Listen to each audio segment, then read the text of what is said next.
When's the next time they're going to see a Black woman-owned development company that actually owns and is developing something of this magnitude? So the number of Black women leading development firms is quite small, right? Right.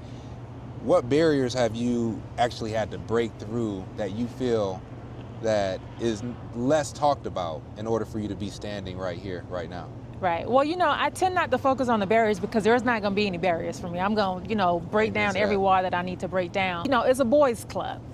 And when you're not in the boys' club, it's a lot of times unintentional, but you do get left out of it. You don't get invited to the meetings and to the golf trips. And, that's where those relationships are being built, right? You're not really building those deeper relationships with the money circles, the investor circles. And that's not just from a gender perspective, but also, from a racial perspective. We're not in those spaces where capital's being raised, where those back deal conversations are happening. So that leaves you out a lot.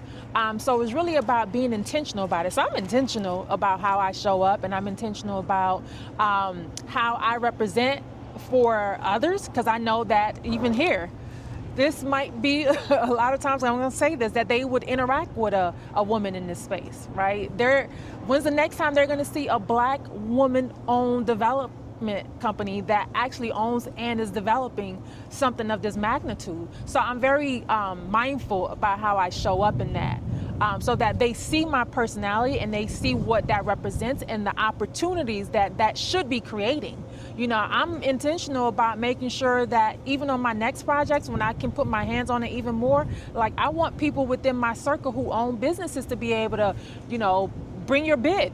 If you own an IT firm, we need circuit TV all around, closed circuit TV all around. Bring your bid so that I make sure that because God has given me an opportunity like this, I can feed other people and make sure that they also have the opportunity as well.